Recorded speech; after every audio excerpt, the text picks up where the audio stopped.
hide somebody, we find a void that they can be comfortable in, and we bury them under rocks, pallets, boards, and then just let the dogs do what they do. We can make the searches longer, and by putting the victim further out, and that sort of helps with the conditioning of the dog. The dogs don't always assume that there's somebody right on the edge, but they don't discount the fact that there could be somebody right on the edge.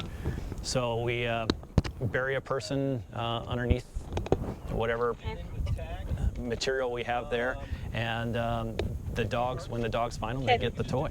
And again, they're going for the play, so they enjoy that toy. And then we'll move the victim to another place, and we try to hide them as much as possible, so that the dogs don't have a visual clue or an audio clue, and they just have to rely on scent to find the victim.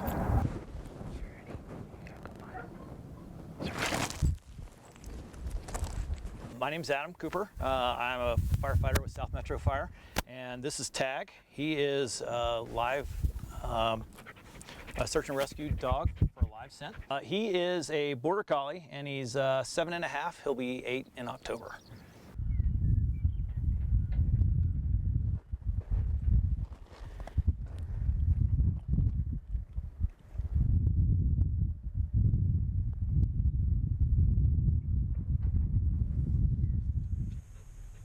Tag is a live scent dog, and will find the living people. The other dog is a HR dog, or human remains dog, and he finds the ones that aren't living. And that there is a difference in smell that can take place within as little as an hour. The live scent dogs are more critical in the first hours of the deployment or the incident, and then after that, the human remains dogs are brought in to sort of help with bringing closure to the families. Come on, get me out! Come on, you gotta get me out! Pull, pull, pull! Come on, come on, Tag! Come on, come on, okay.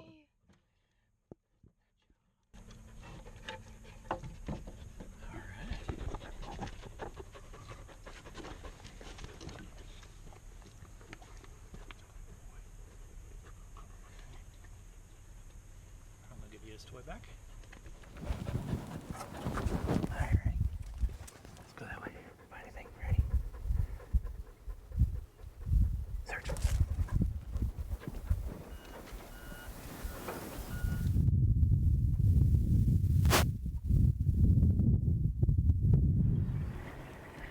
Come here.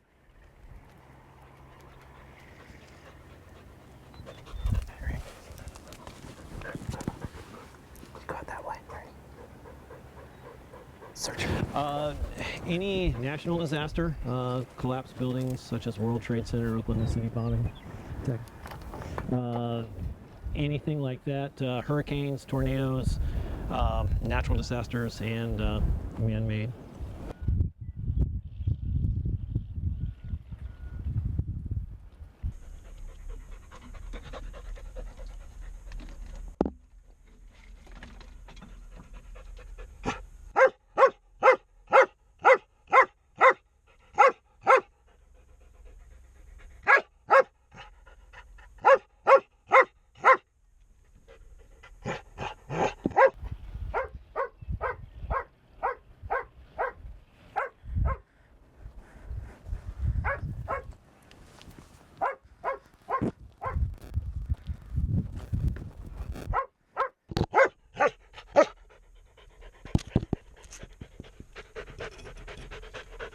I really enjoy watching the dogs work, and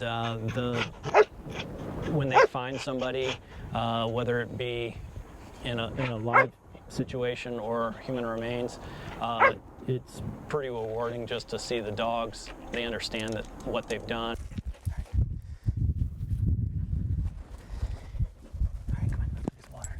Let's go that way though. He is my buddy, and he goes almost everywhere with me. Well, he comes with me every day to the fire station whenever I'm working, and he gets a lot of playtime. And even when we run those bad calls, he seems to know when that happens and is more snuggly or more apt to just come over and sit beside you than want to be pushy to play.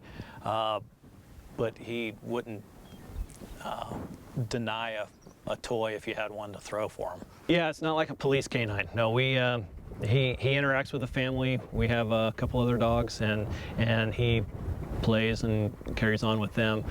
Working dogs inherently are different, so we don't let him go out to the dog parks and play like with other dogs, but we do, he is a family pet as well as a working dog.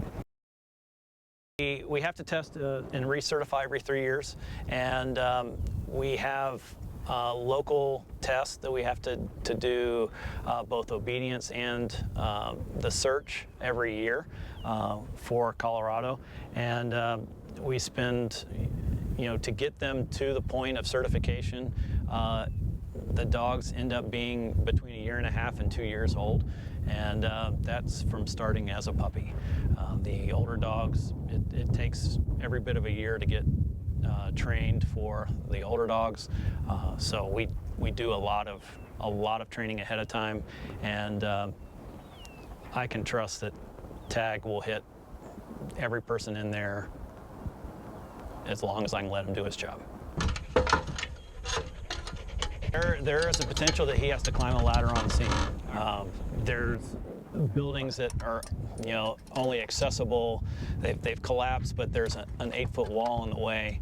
The dogs have to be able to climb a ladder to be able to move across the pile, to get onto the pile. So we'll use the ladder to, just like we would climb up on the ladder, the dogs can climb up as well and follow us there. So the ladder is important because it may be that's the best way to get there.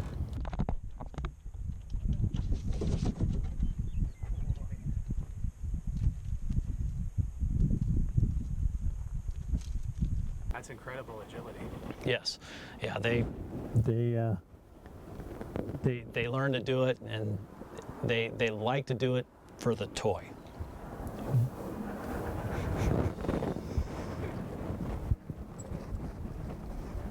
So it's kind of cool. I mean, he's got a very noble profession as far as working dogs go. Yes. Yeah. Both of his parents were cattle herders, and he still has that instinct to herd things on occasion, usually large animals, and it's gotten him into trouble multiple times.